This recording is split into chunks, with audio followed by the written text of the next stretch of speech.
नमस्कार दोस्तों, आप सभी का एक बार फिर से गुरुजी चैनल पर बहुत बहुत स्वागत है। और आज हम बात करने वाले हैं बिहार में शिक्षक नियोजन प्रक्रिया की, जिसमें अब नई सेवा शर्त नियमावली जारी कर दी गई है बिहार सरकार की तरफ से। और जो बिहार में शिक्षक की नौकरी पाना चाहते हैं, शिक्षक में नियोजन के जरिए अपना करियर बनाना चाहते हैं, उनके लिए सबसे बड़ी खबर आज तक का जो सबसे पहले हम आपको दिखा और बता रहे हैं। तो पूरी खबर ध्यान से जानें।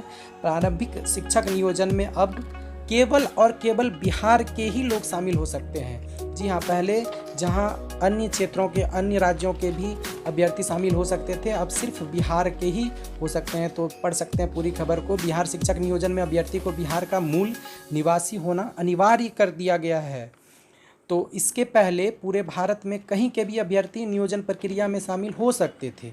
इसके अलावा कक्षा 1 से 5 तक टीईटी और समकक्ष स्पर्धाओं में मिलने वाले वेटेज को अब पूरी तरह से ख़त्म कर दिया गया है। तो ये भी एक नया नियम लागू किया गया है कि पहले जो वेटेज दिया जाता था टीईटी के मार्क्स पर, वो अब ख़त्म कर दिया गया है। साथ ही कक्षा 6 से 8 तक के लिए जो पोस्ट निर्माण में मैट्रिक और इंटर के मार्क्स का मूल्यांकन अब नहीं होगा, जबकि पहले था कि मैट्रिक और इंटर के मार्क्स को भी ऐड किया जाता था और फिर वह मेरिट बनता था। केवल स्नातक डिग्री और बीएड उपाधि की अनिवार्यता रहेगी, मतलब स्नातक के मार्क्स को और बीएड अनिवार्यता रहना जरूरी है।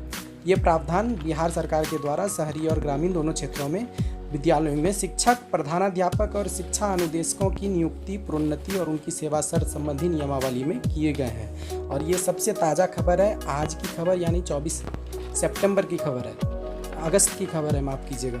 शिक्षकों को 12 साल सेवा पूरी होने पर प्रोन्नति की जाएगी, मतलब उनका प्रमोशन किया जाएगा।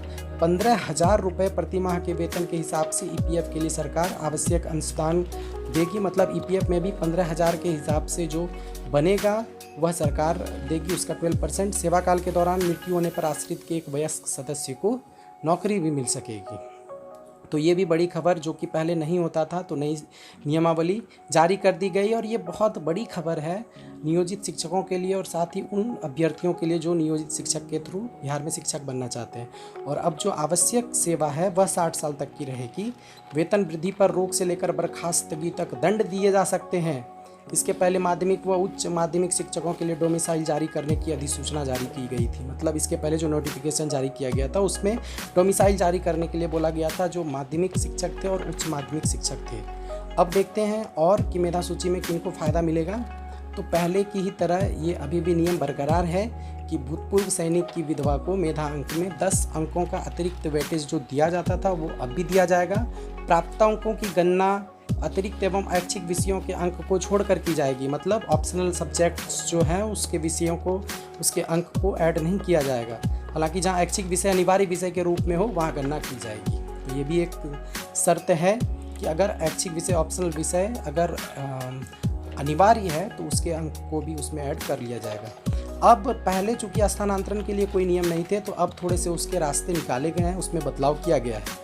तो देखते हैं, प्रधानाध्यापक, शिक्षक एवं अनुदेशक के पद सामान्यतः अस्थानांतरणीय है, मतलब उसका ट्रांसफ़र नहीं होता था। हालांकि नियुक्ति के 3-3 साल के बाद नियोजन इकाई के क्षेत्राधीन विद्यालयों में 5 साल के अंतराल पर अधिकतम 2 बार स्थानांतरण ले सकेंगे, मतलब 5 साल में मैक्सिमम 2 टाइम्स वो उनका ट्रांसफ़र हो सकता है। स्थानांतरण समान संवर्ग में किया जाएगा। पुरुषों को पारस्परिक स्थानांतरण की सुविधा होगी।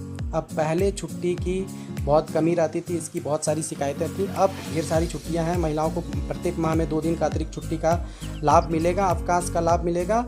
और पहली 2 संतानों के लिए भी उन्हें 2 महीने का मिलेगा और पुरुषों को 15 दिनों का मिलेगा। तो अब नए प्रावधानों के तहत कैसे मेरिट बनेगा, तो देखिए, कक्षा से 1-5 तक के लिए मेरिट सूची में मैट्रिक, इंटर और प्रशिक्षण के अलावा पहले टीईटी के 2 से 8% तक मिलने वाले ग्रेस को हटा दिया गया। अब सिर्फ मतलब मैट्रिक और इंटर के मार्क्स को वेटेज दिया जाएगा और साथ ही प्रशिक्षण अनिवार्य किया गया है, मतलब केवल प्रशिक्षण, मैट्रिक, इंटर के मार्क्स को ऐड किया जाएगा और टीईटी के सिर्फ उत्तीर्ण होना है, टीईटी के मार्क्स को उसमें ग्रेस नहीं दिया जाएगा। अब कक्षा 6 से 8 तक के लिए क्या है कि मैट्रिक, इंटर, स्नातक पहले दिया जाता था, तीनों मार्क्स को ऐड किया जाता था। लेकिन अब क्या है, सिर्फ स्नातक, मतलब आप ग्रेजुएशन में कितना आपको मार्क्स आया है और टीईटी सिर्फ आप उत्तीर्ण हैं या नहीं, बस इसको देखा जाएगा। और ग्रेजुएशन और बीएड के मार्क्स को ही वेटेज दिया जाएगा, उसी के आधार पर मेरिट बनेगी। तो यह जो भी खबर है, जो नई नियमावली जारी की गई है, यह बहुत बड़ी खबर, बहुत बड़ी जीत कह सकते हैं एक तरह से।